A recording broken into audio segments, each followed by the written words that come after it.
හොඳයි අපි එහෙනම් පාඩම පටන් ගමු දරුවනේ. අද අපිට අලුත් පාඩමක් තියෙන්නේ 10 ශ්‍රේණියේ 14 වෙනි පාඩම ප්‍රතිශත පාඩම. right. ඊටමත් වැදගත් පාඩමක්. මොකද මේ පාඩම 10 ශ්‍රේණියට විතරක් සීමා වෙන්නේ නැහැ. මේ ප්‍රතිශත කොටස 11 ශ්‍රේණියට යනවා. ඒකෙත් තියෙනවා හීනවන ශේෂ ක්‍රමය සහ වැල් පොලී ගණනය කිරීම. ඒකත් ප්‍රතිශත ආශ්‍රයෙන්ම ඒකත් කරන්නේ. ඉතින් විභාගෙදී සාමාන්‍ය පෙළ විභාගෙදී ප්‍රශ්න කීපයක්ම මේ ප්‍රතිශත සම්බන්ධයෙන් එනවා. හරි කෙටි ප්‍රශ්න 25 තුලත් බොහෝ විට එන්න පුළුවන්. සමහර විභාගගත කොටසෙත් එන්න පුළුවන්. රචනා පේපර් එකෙත් එන්න පුළුවන්. හරි. මුලින්ම වල මොකද්ද මේ ප්‍රතිශතයක් කියන්නේ කියලා. right. දරුවනේ බොහොම සරලවම කියනවා නම් ප්‍රතිශතයක් කියලා කියන්නේ හරයේ සියයේ සහිත භාග සංඛ්‍යාවයි. හරි. මම ලියනවා 5 බෙදීම 100යි කියලා. මෙයා හරයේ 100යි ලවය 5යි. මේ හරයේ 100 තියෙන භාග සංඛ්‍යාවක්ම ලියන්න පුළුවන් ඉදිරිපත් කරන්න පුළුවන් තවත් ආකාරයක් තමයි ප්‍රතිශත ආකාරය. එතකොට අපි ලියන්නේ 5 ලියලා මේ හරයේ තියෙන 100 වෙනුවට මෙන්න මේ ප්‍රතිශත ලකුණ දානවා. හරි? 5 බෙදීම 100 නැත්නම් 100න් 5 කියන එක ප්‍රතිශත ලකුණක් විදිහට වෙන්න දාලා මෙන්න මෙහෙම ලියන්න පුළුවන්. මේකට කියනවා අපි එතකොට මෙතකොට දැන් මෙයා අපි කියවන්නේ 100ට 5යි කියලා. මෙයා දැන් කියවන්නේ 100ට 5යි කියලා. හරි. 3 බෙදීම 100. හරයේ 100 තියෙන භාග සංඛ්‍යාව ප්‍රතිශතයක් විදිහට ඉදිරිපත් කරන්න පුළුවන්. මෙයාම ලියන මෙන්න මේ භාග සංඛ්‍යාව ලියන තවත් ක්‍රමයක් තමයි මෙන්න මේක 100ට 3යි කියන එක. හරි? ඕන තරම් උදාහරණ අපිට දෙන්න පුළුවන්. තව එකක් ගත්තොත් 11 බෙදීම 100යි. හරි? මෙයා ලියන්න පුළුවන් 100ට 11යි කියලා. මේ ප්‍රතිශත ලකුණෙන් අදහස් වෙන්නේ හරයේ 100ක් තියෙනවා කියන එකයි. මේ හරයේ 100ක් තියෙනවා කියන එක නිරූපණය කරන්න ප්‍රතිශත ලකුණ යොදා ගන්නවා. එහෙනම් බොහොම පාසයෙන් ප්‍රතිශතයක් කියන්නේ මොකද්ද? හරයේ 100 නම් භාග සංඛ්‍යාවක් කියලා අපිට කියන්න පුළුවන්. right. දැන් බලමු දෙන ලද භාග සංඛ්‍යාවක් කොහොමද ප්‍රතිශතයක් විදිහට ඉදිරිපත් කරන්න කියලා. මම ගන්න උදාහරණයක් විදිහට 5න් 1. right. මෙතනදී භාවිතා කරන්නේ තුල්්‍ය භාග කියන සංකල්පය. මම මෙයාගේ ලාභයක් වැඩි කරනවා 20න් හරයේ 5නේ තියෙන්නේ. එයාත් වැඩි කරනවා 20න්. මොකද වෙන්නේ? 20 වාරක් එක 20යි 5 වරක් 20 100යි. අන්න හරයේ 100 තියෙන භාග සංඛ්‍යාවක්. ඉතින් මෙයා මට ලියන්න පුළුවන් 100ට 20යි කියලා. හරි? මෙයා ලියන්න පුළුවන් 100ට 20යි කියලා. එහෙනම් 5න් 1 කියන භාග සංඛ්‍යාවම ඉදිරිපත් කරන්න පුළුවන් 100ට 20ක් කියලා ප්‍රතිශතයක් විදිහට. හරි? මේ එක ක්‍රම. තව ක්‍රමයකට මෙයා හදන්න පුළුවන්. 5න් 1 මම ගන්නවා 5න් 1 හරයත් වැඩි කරලා ලාභය දෙන්නම්. හරයත් 100න් වැඩි කරලා ලාභයත් 100න් වැඩි කරනවා. හරි? ඊට පස්සේ මම මොකද කරන්නේ 5න් 1 මෙයා එකේ මෙන්න මේ ගුණ කිරීම 100. එහෙමම ලියලා ලාභයේ තියෙන ගුණ කිරීම 100 එහෙම ලියලා මේ හරයේ 100 තියෙනවා. එයා දානවා ප්‍රතිශත ලකුණක් විදියට. ප්‍රතිශත ලකුණ විදියට එයා දානවා. ඒ හරයේ 100 තියෙන භාග සංඛ්‍යාවන්නේ ප්‍රතිශතයක් කියන්නේ. හරි. දැන් 5 වරක් මේ දෙක සුළු කරලා ඇති. 10ට 2යි 0ට 0යි. එහෙනම් ආපහු වෙනවා 100ට 20යි කියලා අපිට අර ප්‍රතිශතයෙන් එනවා. ඒ විදිහට අපිට හදා ගන්න පුළුවන්. හරි? තුල්්‍ය භාග තමයි එතනත් භාවිතා වෙන්නේ. තව උදාහරණයක් මම හදන්න බලන්න. දැන් අපිට කියනවා 4න් 3 ප්‍රතිශතයක් විදිහට ඉදිරිපත් කරන්න කියලා කියනවා 4න් 3 කියන භාග සංඛ්‍යාව. මොකද කරන්න ඕනේ? ප්‍රතිශතයක් වෙන්න නම් හරයේ 100 හැදෙන්න ඕනේ. හරි. මම ගන්නවා 4න් 3 හරයේ 100 හැදෙන්න නම් කීයද පුතා මෙයා ගුණ වෙන්න ඕනේ 4. අපි දන්නවා 25න් ගුණ වුණාම හරයේ 100 හැදෙනවා. එහෙනම් ලාභයත් මම ගුණ කරනවා 25න්. නැත්තම් තුල්්‍ය භාග සංකල්පයම මේ භාග සංඛ්‍යාව වෙනස් වෙනවනේ. 4 වරක් 25 100යි. 3 වරක් 25 75. right. එහෙනම් මෙන්න මේ 100න් 75 කියන එක මෙයා සමානයි 4න් 3ට. ඉතින් මේ 100න් 75 කියන එක මට ලියන්න පුළුවන් ප්‍රතිශත ලකුණ දාලා මෙන්න මේ විදිහට. 100ට 75 කියලා. එයා කියවන්නේ 100ට 75 කියලා. තව ක්‍රමයකට මෙයා හදන්න පුළුවන් 4න් 3. මම මෙයා ලියනවා 4න් 3 ලාභයත් 100න් වැඩි කරනවා. එහෙනම් හරයත් 100න් වැඩි කරන්න ඕනේ. නැත්නම් තුල්්‍ය භාග විභාග සංඛ්‍යාව වෙනස් වෙනවානේ. ඊට පස්සේ මෙන්න මේ ටික ගන්නවා වෙනම. 4න් 3 ගුණ කිරීම 100 කියලා. හරයේ තියෙන 100 දෙනවා ප්‍රතිශතයක් විදිහට. හරයේ 100ක් තියෙනවා කියන එක තමයි ප්‍රතිශත ලකුණේ තේරුම. වෙන මොනවත් නෙමෙයි. දැන් මෙතන සුළු කරගත්තේ 4 වරක් 2යි 8යි 20ට 5යි 25 වරක් 3 75යි 100ට 75. ඔන්න මේ විදිහට දරුවනේ දෙන ලද ඕනෑම භාග සංඛ්‍යාව ප්‍රතිශතයක් විදිහට ඉදිරිපත් කරන්න පුළුවන්. right. අපි දන්නවා තව කාරණාවක්. ඕනෑම භාග සංඛ්‍යාවට දශම නිරූපණයකුත් තියෙනවා. අපි බලමු මෙන්න මෙහෙම භාග සංඛ්‍යාවක් ගත්තොත්. උදාහරණයක් විදිහට මම ගන්නවා 7 බෙදීම 10යි. 10න් 7යි. මෙයා දශම සංඛ්‍යාවක් විදිහට දෙන්නත් පුළුවන්. 10න් හරි දශම සංඛ්‍යාවක් විදිහට කොහොමද දෙන්නේ? අපි දන්නවා 10න් බෙදනවා කියන්නේ එක දශම ස්ථානක් මෙහෙට පයින්නවා කියන එක. 0.7යි. හැබැයි 10න් 7 දැන් අපිට ප්‍රතිශතයක් විදිහට දෙන්න පුළුවන්. කොහොමද? 10ට 7 නම් 100ට කීයද කියලා ප්‍රතිශතයක් විදිහට දෙන්න පුළුවන්. හරි? අර කලින් හදපු ක්‍රමයේම තමයි අරේ තියෙන 100 ප්‍රතිශත ලකුණ වගේ නිරූපණය කරනවා. දැන් මෙතන සුළු කරන්න පුළුවන්. එතකොට 7 වරක් 10 70යි. නම් 100ට 70යි. දැන් එන 10න් 7 කියන භාග සංඛ්‍යාව දශමයක් විදිහට ගත්තොත් 0.7යි. ප්‍රතිශතයක් විදිහට ගත්තොත් 100ට 70යි. ඔන්න ඔය ආකාරයට භාග සංඛ්‍යාවක දශම නිරූපණයක් දෙන්නත් පුළුවන්, ප්‍රතිශත නිරූපණයක් දෙන්නත් පුළුවන්. right. ඔන්න ඔය ආකාරයෙන් ප්‍රතිශත පිළිබඳ අපිට අදහසක් ලබා ගන්න පුළුවන්. හොඳට මතක තියාගන්න හරිය 100 අඩංගු භාග සංඛ්‍යාවක් සරලව කියන්න පුළුවන් ප්‍රතිශතයක් කියලා. සරලව කතා කරනවා නම්. හරි දැන් ඉන්න පුනරීක්ෂණ අභ්‍යාසයට පුතේ ගන්නක අභ්‍යාසය. මුලින්ම වගුවක් දීලා තියෙනවා. භාගයේ දශම ආකාරයේ ප්‍රතිශත ආකාරය කියලා. right වගුව ගන්න තත්ත්වය. භාගයේ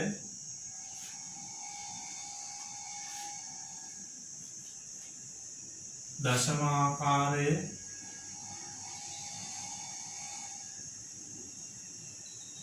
ප්‍රතිශත ආකාරයේ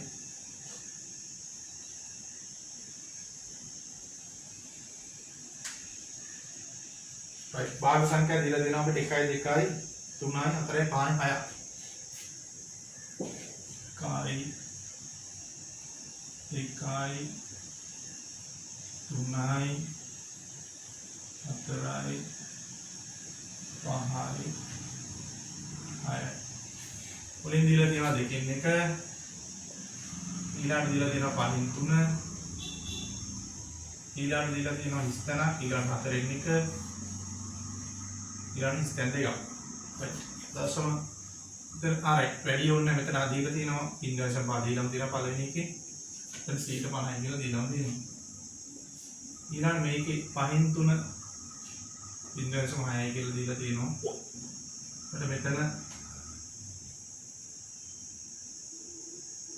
මෙතන දීලා තියෙන බිඳුව 8යි කියලා ඊළඟට අවසාන එකට උඩින් දීලා තියෙන බිඳුව 0.6යි කියලා මෙතන බිඳුව 0.6යි කියලා දීලා තියෙනවා මෙතන දීලා තියෙනවා 108යි right ඔයදී අපි වගු පුරමු දෙකෙන් එක කියන භාගයක් දශම ආකාරයක් විදිහට ගත්තොත් දෙකෙන් එක කියන්නේ අපි දන්නා 0.5යි ප්‍රතිශත ආකාරය දීලා දිනවා 3 බෙදීම 5 දශම ආකාරයක් විදිහට ගත්තොත් 0.6යි හරි ප්‍රතිශතයක් විදිහට ගත්තොත් 3 බෙදීම 5 3 බෙදීම 5 ගුණ කරන්න 100න් 100ට නම් කීයද කියලා බලන්න 5ට 3 නම් 100ට කීයද එහෙමත් මේ කියව ගන්න පුළුවන් 5න් 3 ගුණ කරන්න 100න් ප්‍රතිශත ගුණ බලන්න කියන්නේ මේ 100න් ගුණ කරා නම් දරුවනේ 100න් බෙදන්නත් එපා මේ බෙදීම 100 තමයි මේ ප්‍රතිශත ගුණෙන් දක්වලා තියෙන්නේ දැන් 5 වරක් 10ට 2යි බිඳුවට බිඳුවයි 23 න් ගුණ කරපුවම 60යි. දැන් 100ට 60යි. විඤ්ඤාණය මට තියෙන දශම ආකාරය. එහෙනම් භාග සංඛ්‍යාව කියන්නේ 8 බෙදීම 10යි කියන එක. 8 10න් බෙදලා 0.8යි. ප්‍රතිශතය බලන්න 8 බෙදන්න 10 එහෙනම් 100ට නම් කීයද? right. බිඳුවට බිඳුව කැපෙනවා 8 වරක් 10 80යි 100ට 80යි. හතරෙන් එක භාගයේ දශම සංඛ්‍යාවක් ගත්තොත් එක බෙදීම 4 එකපාර බෙදන්න වෙන බෙදලා බලන්න බිඳුවයි දශමදි තිබ්බා 10ට 2යි 8යි දෙකක් ඉතුරුයි 20ට 5යි එහෙනම් 0.2යි 5යි දැන් ප්‍රතිශත කරමු 4ට 1 නම් 100ට කීයද 100 4න් බෙදුවම කීයද 25යි 100ට 25යි විඤ්ඤාණය බිඳුවයි 6 කියන්නේ අපි දන්නවා 6 බෙදීම 100යි කියන එක ඇයි 100න් බෙදනකොට දශම ස්ථාන දෙකක් මෙහෙට පයින්නවා 6 බෙදීම 100යි 100ට 6 නම් 100ට කීයද 6මනේ එහෙනම් 100ට 6මයි බින්දුව දෙකට බින්දුවයි කැපෙනවා. හරි. එතනින්ම කෙලින්ම කියන්න පුළුවන්. 6 බෙදීම 100යි කියන්නේ 100ට 6යි කියලා. හරි. මෙයාගේ හරය 100යි. 100ට 8යි. භාගයක් ඉතුරු ගත්තොත් 8 බෙදීම 100යි. දශම සංඛ්‍යාවක් විතර 0.08යි. හරි. ඔය විදිහට බොහොම සරලව මේක අපිට පුරව ගන්න පුළුවන්. right හඳුනන තියයි ටක් ගාලා හදාගන්න.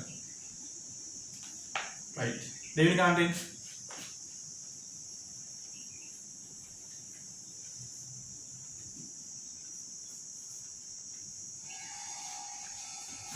ප්‍රතිශත ලෙස දක්වන්න.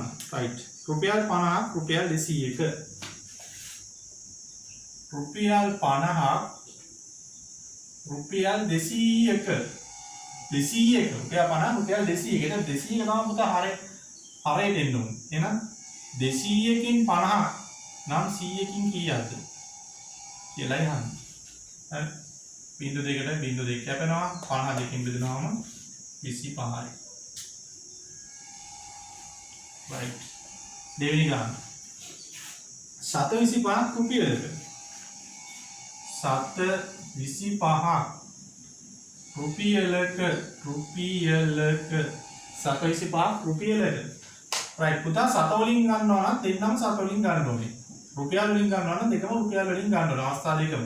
මම දෙකම 7 වලට ගන්නවා. රුපියලක් කියන්නේ 7 කියලා අපි දන්නවා. එහෙනම් 7 රුපියලක් කියන්නේ 700ක් කියන්නේ අපි දන්නවා. දැන් 700කින් 725ක් 100කින් 25ක්. එහෙනම් කෙලින්ම මේකයි 100න් ගුණ කරලා 100න් බෙද ඉන්න ඕනේ නැහැ. මම නැහිම දැම්මා 100න් ගුණ කරා 100න් බෙදුවා කියන්නේ ප්‍රතිශත දක්වන දැම්මා. බින්දුවකට බින්දුවක් කැපිලා 125යි. එහෙම නැත්නම් කෙලින්ම මෙයා දාන්න පුළුවන් හරය 100 දිනවා නම් 125 කියලා කෙලින්ම දාන්න පුළුවන්. right. තුන්වෙනි ගාන සෙන්ටිමීටර 8ක් මීටර 2කට 8ක් සෙන්ටිමීටර් මීටර් 2ක. එතකොට පුතා මීටර් 2 තමයි ඉතින් යට තියෙන්නේ. එතකොට එයා සෙන්ටිමීටර් කරලායි ගන්න ඕනේ. එකම එකකින් ගන්න ඕන. මීටර් 2ක් කියන්නේ සෙන්ටිමීටර් නම් 200ක්. මීටර් එකකට සෙන්ටිමීටර් 100 නිසා මීටර් දෙකකට සෙන්ටිමීටර් 200යි. නම් 200න් 8යි නම් 100න් කීයද? කියවා ප්‍රතිශතය තමයි ඉන්නේ.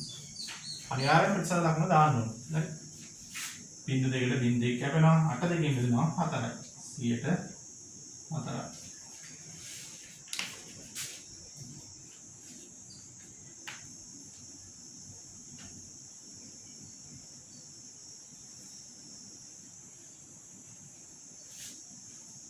right ඊළඟට ග්‍රෑම් 50 කිලෝග්‍රෑම් එකකට ග්‍රෑම් 50 ග්‍රෑම් කිලෝග්‍රෑම් එකක. එතකොට කිලෝග්‍රෑම් තමයි ඉතින් යට දෙන්නේ. ඒ කියන්නේ ග්‍රෑම් වලින්ම ගන්න ඕන දෙකම. එකම එකකින් ගන්න ඕන. නැත්නම් ප්‍රතිශතය අපිට දෙන්න බෑ. 1000ට 50 නම් 100ට කීයද? right. බින්දු දෙකට බින්දු දෙක කැපෙනවා මේ බින්දුවට මේ බින්දුවත් කැපෙනවා 100ට 5යි.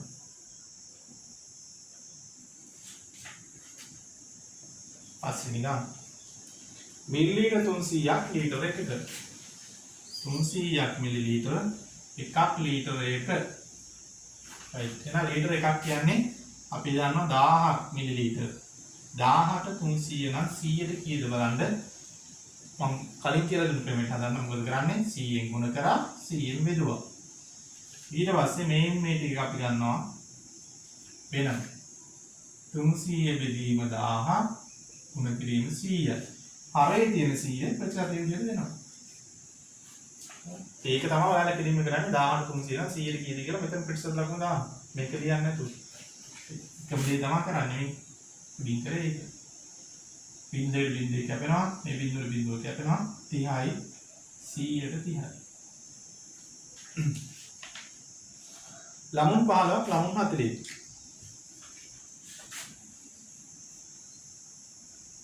ලමුන් 15ක් ලමුන් 40ක ලමුන් 15ක් ලමුන් 40ක 40කින් 15ක් නම් 100කින් කීයද? බින්දුවට බින්දුව කැපෙනවා දෙකෙන් කමු දෙවරක් 2යි දෙවරක් 5යි. දෙවරක් 15ට 7.5 15 දෙකෙන් බෙදනවා 7.5 7.5 ගුණ කරන්න 5 5 25 පාදම දෙකක් විතරයි 5 35 2යි 37යි අපේ දශම ස්ථානයක් තිබ්බාම 37.5යි 100ට right ඔන්න ඔය විදිහට අපිට බොම් පාසියෙන් ඒ ගාන හදන්න පුළුවන් තුන්වෙනි ගාන ප්‍රමාණය සොයන්න දැන් මේ අවස්ථාව දීලා ප්‍රතිශතය හිරුයි ඊළඟට ඒක අනිත් පැත්ත ප්‍රතිශතය දීලා ප්‍රමාණය හොයන්න කියනවා right ටක්ටල මේක හදාගන්න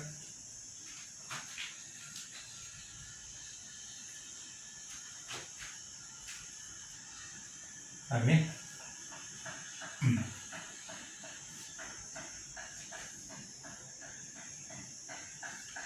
right ප්‍රමාණය සොයන්න තුන්වෙනි ගාන රුපියල් 500න් 160ක් පළවෙනි ගාන රුපියල් 500න් කොච්චරද කියන්නේ 160ක් රුපියල් 500න් 160ක් 500 ඔන්ලයින් එක කියන්නේ ගුණ කිරීම කියලා අපි දන්නවා 160ක් කියන්නේ 60 බෙදීම 100යි කියන්නේ අපි දන්නවා 160ක් බිංදු දෙකට බිංදු දෙක කැපෙනවා පස්සරක් බිංදුව බිංදුවයි පස්සරක්යි 30යි එහෙනම් රුපියල් 300යි දැන් ප්‍රතිශතයක් දුන්නාම නම් අනිත් පැත්තට ලියන්නත් පුළුවන් වෙනෝනේ උදාහරණයක් ගත්තොත් 100ට 20යි කියන එකේ තේරුම 20 බෙදීම 100යි කියන එක. ඒ හරේ 100 තියෙන භාගයක් තමයි ප්‍රතිශතයක් කියලා කියන්නේ.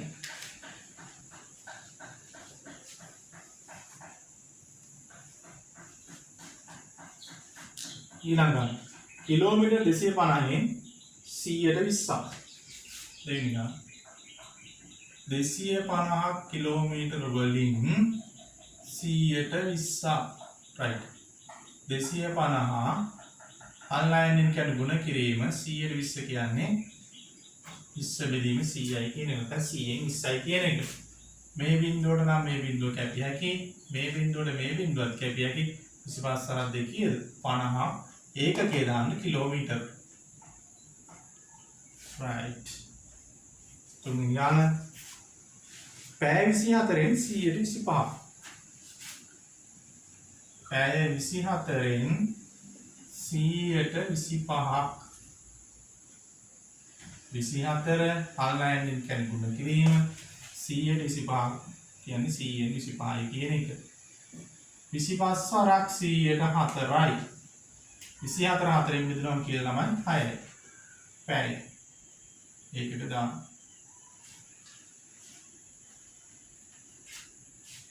right ඊළඟට ලීටර් දෙකෙන් 100ට 3ක් දෙකක් ලීටර් වලින් 100ට 3ක් right ලීටර් දෙකෙන් 100ට 3ක් අපි මේක මිලිලීටර් කරගෙන හදමු එතකොට ලේසි ලීටර් දෙකක් කියන අපි දන්නා මිලිලීටර් කොච්චරද 2000 2000න් 100ට 3ක් බිංදු දෙකට බිංදු දෙක කැපෙනවා 20 3ක් කියන්නේ 60යි මිලිලීටර් තමයි එකකේ දැන් අපි මිලිලීටර් කරලා හැදුවේ. ඒ නිසා මිලිලීටර් තමයි එකකේ.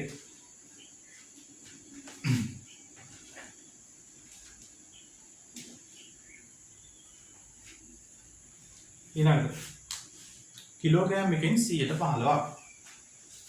එකක් කිලෝග්‍රෑමයෙන් 115ක්. මේක ලේසි ග්‍රෑම් කරලා හදාගන්න එක. කිලෝග්‍රෑම් එක කියන්නේ ග්‍රෑම් 1000යි.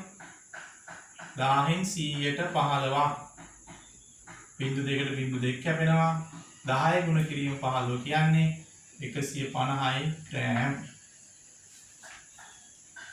පස්වෙනි ගාන අපි හදුවේ ඔය 6 වෙනි ගාන 1.5 මීටර වලින් 100ට 12ක් 1.5ක් මීටර වලින් 1.5 මීටරෙන් මීටර 1.5කින් 100ට 12ක් කියන එක मीटर 1.5 सेंटीमीटर කරන්න අපි වැඩි කරනවා 100 මීටර සෙන්ටිමීටර ගන්න 100න් වැඩි කරා මොන සෙන්ටිමීටර මේකෙන් 100ට 12 මේකෙන් 100ට 12 හරි බිංදු දෙකට බිංදු දෙක කැපෙනවා 1.5 12න් වැඩි කරාන්ද 12 සරක් 5 මොනනම් 60යි 12 සරක් 12යි 6 18යි හින්දා ගන්නත් පුළුවන් හින් බැරි කෙනෙක්ට 15 12න් වැඩි කරාන්න දෙවරක් 5 10න් බිංදු දැන් එකක් ඉතුරුයි 13ක් 2 1 3යි 1 පරක් 5යි 1 පරක් 1යි බිංදුවයි 5යි 3යි 1යි එක දශම ස්ථානයක් තියන්න ඕනේ 1.5 අපිට එන්න ඕනේ එක දශම ස්ථානයක් තියන්න. එතකොට එන උත්තරේ කොච්චරද?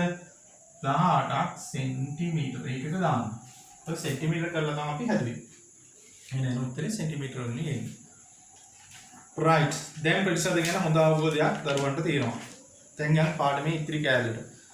දරුවනේ මේ පාඩමේ ඔයාලට දේවල් දෙකක් ගැන කතා කරනවා. එකක් මේ බදු වර්ග කීපයක් ගැන හඳුන්වා දෙනවා සහ බදු ගණනය කරන්නේ කොහොමද කියන එක ගැන කතා කරනවා. ඊළඟට සුළු පොලිය ගැන කතා කරනවා. සුළු පොලිය කියන්නේ මොකක්ද සහ සුළු පොලිය කොහොමද අපි සුළු පොලිය ගණනය කරන්නේ කියන එක ගැන මේකෙදි කතා කරනවා. right.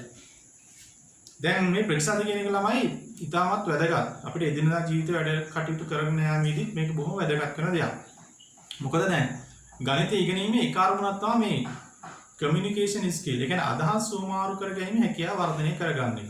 ඒ කියන්නේ අපිට පුළුවන් වෙන්න ඕනේ අපිට අපේ හිතේ තියෙන දේක් බොහොම පැහැදිලිව අදහස් ඉදිරිපත් කරන්න පුළුවන් වෙන්නත් ඕනේ.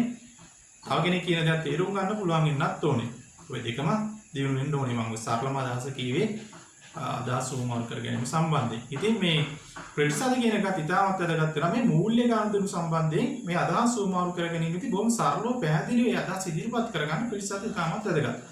ප්‍රතිශත ඇතුළින් ඉදිරිපත් කරන්නේ සරලව පැහැදිලිව මේ අදහස් අපිට ඉදිරිපත් කරන්න පුළුවන්. ඉතින් ඔයාලා දැන් ඉස්සරහට හොඳට ඉගෙනගෙන රැකියාවන් කරද්දී බැංකුව වලට යයි මුදල් තැන්පත් කරයි ණය ගනි මේ හැමතැනකදීම මුදල් තැන්පත් කරත් ණය ගත්තත් ওই හැමතැනදීම ප්‍රතිශත කියන දේ කතා වෙනවා. දැන් බැංකුව වලින් අපිට නිකන් ණය දෙන්නේ නැහැ. බැංකුවෙන් අපිට ණය දුන්නොත් ඒගොල්ලෝ පොලියක් ඒනට අය කරනවා. මේ පොලිය ඒගොල්ලෝ දෙන්නේ ප්‍රතිශතයක් විදිහට තමයි ඉදිරිපත් කරන්නේ. වාර්ෂික 100%ක පොලියක්. අන්න එහෙම ඒගොල්ලෝ කියනවා. මම උදාහරණයක් කිව්වේ.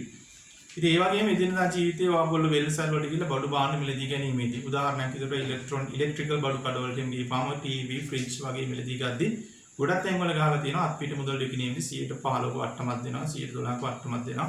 ඔය ආදී වශයෙන් එතනත් ප්‍රතිශත වලින් තමයි අදහස ඉදිරිපත් කරලා තියෙන්නේ. ඒ වගේම මේ පාඩමේදී අපි කතා කරන්නේ බදු. ඉතින් රජය විසින් නිරන්තරයෙන් බදු මුදල් පනවනවා මහ ජනතාවට රජයේ සපයන රජයේ පුනරාවර්තන වියදම් කවර් කරගන්න රජය විසින් මහ ජනතාවගෙන් මුදල් අය කරනවා. ඒවා බදු විදියට තමයි අය කරන්නේ. ඒ බදු වර්ග කීපයක් ගැන මේ පාඩමේ කතා කරන්න තියෙනවා. ඒකේ පළවෙනි එක තමයි වරිපණම් බදු. ඉතින් මේ බදු මුදලුත් ප්‍රතිශත විදියට තමයි ළමයි ඉදිරිපත් කරන්නේ. ඉතින් අපි මේක හොඳට දැනගෙන තියෙන්න ඕනේ. එතකොට අපිට පුළුවන් බදු මුදල් ගණනය කරගන්න සා කීයක්ද මේ කොහොමද ගෙවන්නේ මේවා ගැන අපිට අදහසක් ගන්න පුළුවන්. ඉතින් මේ එදිනදා ජීවිතේට හරි වැදගත්. ඒ නිසා මේ ප්‍රතිශත කියන එක ගොඩක් තැන්වල භාවිතා වෙනවා. right පළවෙනි එක තමයි මේ වරිපණම් බදු. අපි ඉස්සෙල්ලා මොකද්ද මේ වරිපණම් බදු කියන්නේ නිසා ඒක ගණනය කරන්නේ කොහොමද කියන එක ගැන පොඩ්ඩක් බලමු. right ළමයි වරිපණම් බදු කියන්නේ දැන් මහා නගර සභා, නගර සභා, ප්‍රාදේශීය සභා වගේ පරිපාලන ආයතන විසින් ඒ තමන්ගේ බල ප්‍රදේශය තුළ මහ ජනතාවට සපයන සේවය වෙනුවෙන් අය කරනවා යම්කිසි මුදලක්. ඒ මුදල තමයි වරිපණම් බදු කියලා කියන්නේ. උදාහරණයක් විදිහට දැන් වීදි ලාම්පු, ඊළඟට ජොගින් ට්‍රැක් කියන්නේ ඇවිදින මන්තිරු, ඊළඟට මහා මාර්ග නඩත්තු, කැලිකසන් කළමනාකරණය. මෙන්න මේ වගේ දේවල් සේවාන් මේ සේවාව වෙනුවෙන් මහ ජනතාවගෙන් අය කරන මුදල්. ඒවා වරිපණම් බදු කියලා තමයි කියන්නේ. බදු මුදල් විදිහට තමයි අය කරන්නේ. right.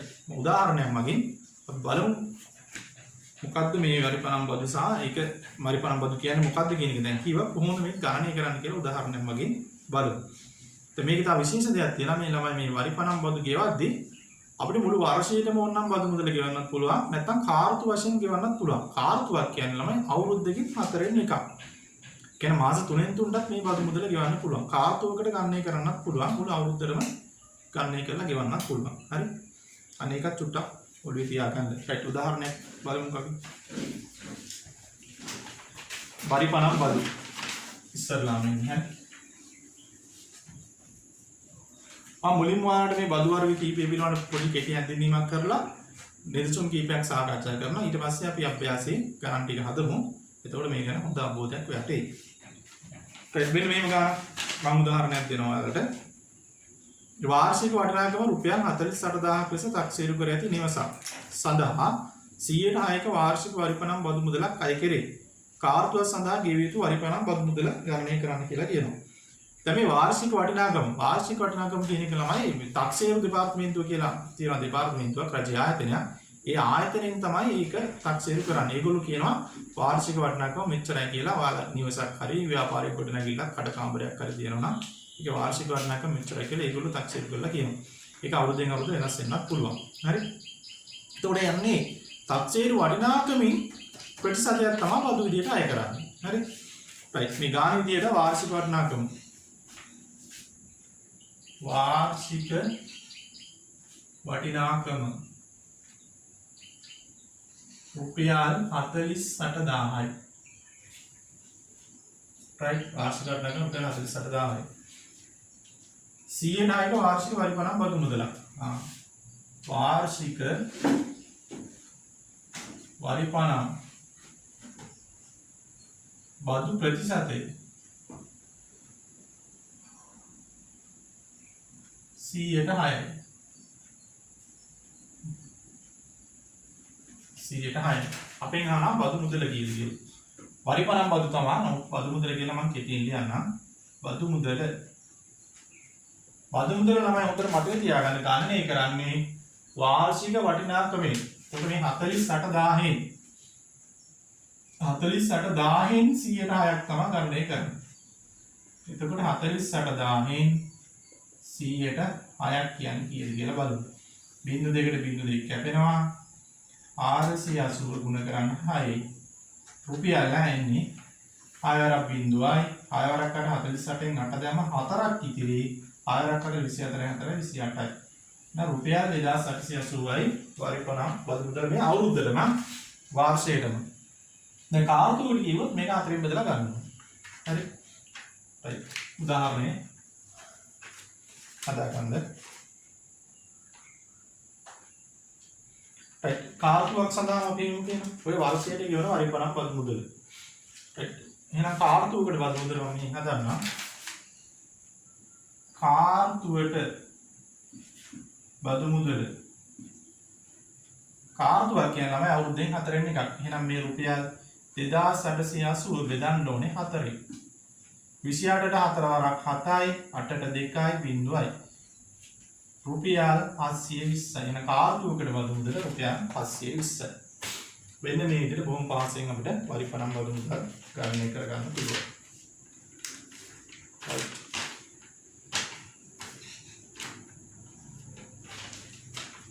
හොඳයි. තව උදාහරණයක් ගැන කතා කරමු.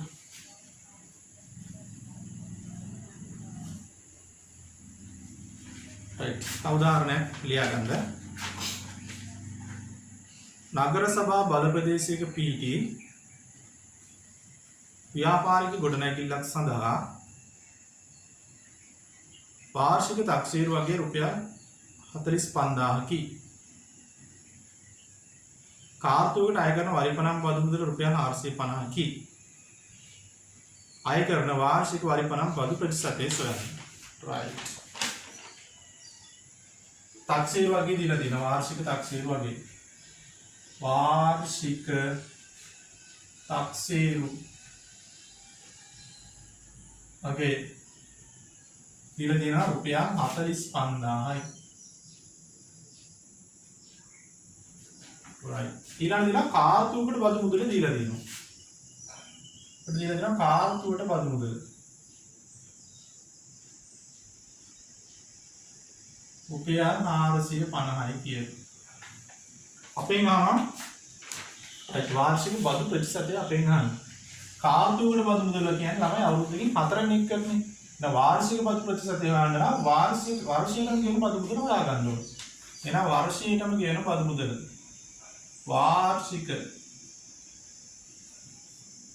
වාර්ෂික බදු මුදල හොයාගමු. 450 ගුණ කරන්න 4යි. 4 වරක් බිංදුවයි 4 වරක් 5 බිංදුව දෙම දෙකක් ඉතුරුයි. 4 වරක් කරපු 16යි 2යි 18යි රුපියල් 1800. දැන් එනම් බදු ප්‍රතිශතය අපි ගණනය කරමු. බදු ප්‍රතිශතය right. වාර්ෂික තක්සේරු වටිනාකම 45000. ඒකෙන් තමයි බලන්නේ 45000කට 1800 නම් 100ට කීයද? හරි. ඕන තරක ළමයි අර කියපු කතාව හරියයි. මෙතන ප්‍රතිශත ලකුණු කියන්නේ අරේ 100ක් තියෙනවා කියන්නේ. බිංදු දෙකට බිංදු දෙක කැපෙනවා බිංදුවට බිංදුව කැපෙනවා 180 45න් බෙදන්න ඕනේ එකපාර බෙදිය හැකි එම් බැරි දරුවෙකුට මේක 3න් බෙදලා හිමින් බෙදලා ගන්න. නමුත් මම එකපාර බෙදන්න 45 ඒවා දෙකක් 90යි 90 ඒවා දෙකක් 180යි. එහෙනම් 45 ඒවා 180ට 4යි. එහෙනම් 100ට 4යි වාර්ෂික බදු ප්‍රතිශතය 100ට 4යි. right. ඔන්න ඔය විදිහට තමයි වරිපරම් බදු ගණනය කරන්නේ. ඉතාම පහසුයි. right. වැඩිපුර ගණන් අභ්‍යාසයේ තියෙන අභ්‍යාසයෙන් අපි කතා කරමු. right. අපි යන් ඊළඟ බදු වර්ගයට.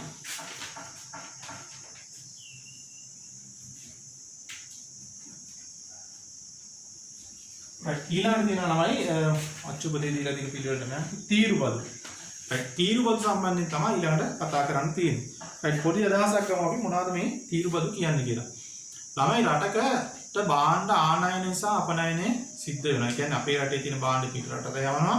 පිට රටින් අපේ රටට භාණ්ඩ කියනවා. මේක සිදුවන්නේ ගුවන් තොටුපළ සහ වරාය හරහා. ඔය ස්ථාන දෙකේදීම මේ භාණ්ඩ ආනයන සහ අපනයන ක්‍රියාවලිය රේගු දෙපාර්තමේන්තුව මගින් නියාමනය කරනවා. ඒ වගේම ඔය අවස්ථා දෙකේදීම මේවට බදු මුදලක් අය කරනවා. උදාහරණයක් විදිහට පිට රටක ඉඳන් මම හිතමුකෝ ලැප්ටොප් එකක් ගෙන්නනවා කියලා. අපේ රටට ගෙන්නනකොට රේගුවේදී රේගු දෙපාර්තමේන්තුවේදී ඒ ආනයනික වටිනාකමින් යම්කිසි ගාණක් බදු මුදලක් විදිහට 100ට ගාණක් ඒගොල්ලෝ කියනවා. percentage එකක් විදිහට 100ට ගාණක් මේ ප්‍රතිශතයක් විදිහට කියනවා 100ට ගාණක්. 100ට ගාණක් බදු මුදලක් විදිහට අය කරනවා. ඔන්න ඔය බදු වලට අපි කියනවා තීරු බදු කියලා. අපනයන්දිත් එහෙමයි. මේ සමහර ලාට දැන් තීරු බදු රහිතව භාණ්ඩ ගන්නත් පුළුවන්. දැන් උදාහරණ විදිහට රජයේ මේ රට රැකියා කරලා එන අයට එහෙම තියෙනවා මේ එයාපෝට් එක ඇතුලේ තියෙනවා තීරු බදු රහිත කඩ දිනවා. කියන්නේ මෙලසල් දින ඒවයි තීරු බදු නැතුව බඩු භාණ්ඩ ගන්නත් පුළුවන්. හරි එහෙම අවස්ථාවක් රජෙන් දීලා තියෙනවා. ඒගොල්ලොන්ට කරන සැලකීමක් විදිහට. නමුත් ගොඩක් වෙලාවට මේක ව්‍යාපාරික මට්ටමින් කරනවා නම් අනිවාර්යයෙන් මේවට තීරු බදු ගෙවන්නම ඕනේ. right. උදාහරණයක් විදිහට ගානක් හදලා බලමු. එතකොට මේක වාට පැහැදිලි වෙයි තවදුරටත්. තීරු බදු. right. උදාහරණ ලියා ගන්න. එක්තරා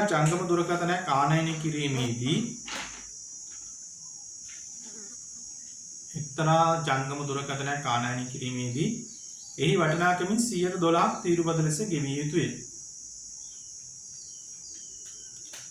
රුපියල් 20000ක ආනයනික වටිනාකමක් ඇති ජංගම දුරකථනය සඳහා ගෙවිය යුතු තීරු බදු මුදල කොපමණද? right. බලමු.